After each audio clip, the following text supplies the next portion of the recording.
దక్షిణాది రాష్ట్రాలకు ఏమాత్రం నష్టం జరగనివ్వబోమన్నారు పీసీసీ చీఫ్ మహేష్ కుమార్ గౌడ్.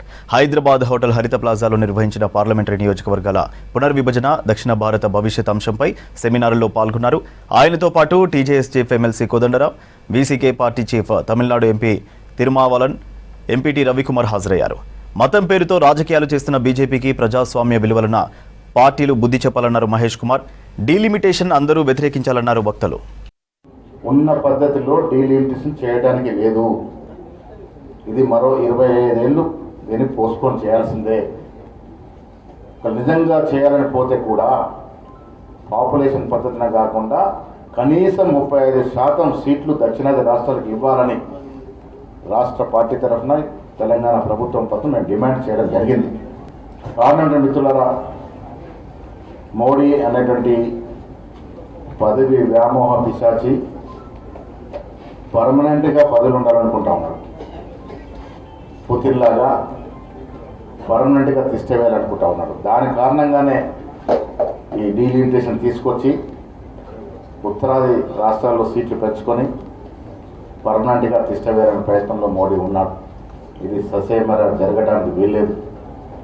ప్రజాస్వామ్యవాదులు, లౌకికవాదులు దీన్ని పరిపూర్ణంగా వ్యతిరేకించాల్సిందే. ఉభయ సభల్లో తీర్మానంగా పెట్టాలని వారు డిమాండ్ చేస్తున్నారు. నేను నా మొదటి స్పీచ్ ఇదే అవుతుందేమో అని కూడా నేను మీకు అందరికీ తెలియజేస్తున్నాను. మొట్టమొదటిసారిగా ఈ రేపు ఎల్లుండి మా ముఖ్యమంత్రి గారిని కలిసినా, మా పార్టీ పెద్దల్ని కలిసినా కూడా దక్షిణ భారతదేశానికి సంబంధించిన అంశాన్ని తెర మీదకి తెచ్చి ఉభయ సభల్లో, శాసనసభలో, శాసన మండలిలో ఇది ఒక తీర్మానంగా పెట్టడానికి నేను కూడా కృషి చేస్తా అని చెప్పి ఈ సభాముఖంగా నేను హామీ ఇస్తున్నా. నాటి నుండి నేటి వరకు పాలకులు అవలంబిస్తున్నటువంటి కొన్ని దివాలకోరు విధానాలు ప్రజలను ఇబ్బంది పెట్టే కష్టాలు, నష్టాలకు గురి చేసిన దేశంలో ఉన్నటువంటి ప్రజలు విభిన్న మతాలు, ప్రాంతాలు, భాషలున్నా కూడా కలిసి ఉన్నటువంటి గ్రేట్ అది.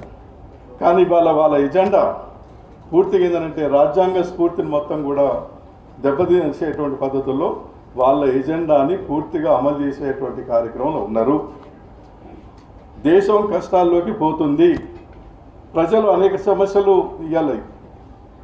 మన కష్టాలు ఏందో తీర్చడం నానేనంటే నాకు పందరు కట్టడం లేదు, పందించు, నాకు వైద్యం అందరూ వైద్యమి ఇవి అడుగుతుంటే ఇల్లు లేదు, ఇల్లు కట్టి ఇంటి స్థలం నాకు రక్షణ ఏమని చెప్పంటే ప్రజలకు అవసరం ఉన్నటువంటి కాకుండా మన దేశంలో ఇప్పుడున్న రాష్ట్రాలే కాదు, చూడండి ఇంకా అనేక రాష్ట్రాల్లో కూడా మళ్ళీ ప్రాంతీయ ఉద్యమాలు వాళ్ళే తీసుకొస్తారు.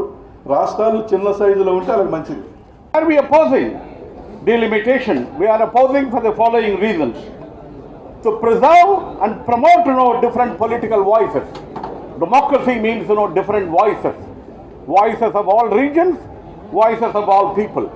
Delimitation will not give us that opportunity. It will stifle our voice. Second, there is something called federalism in the constitution.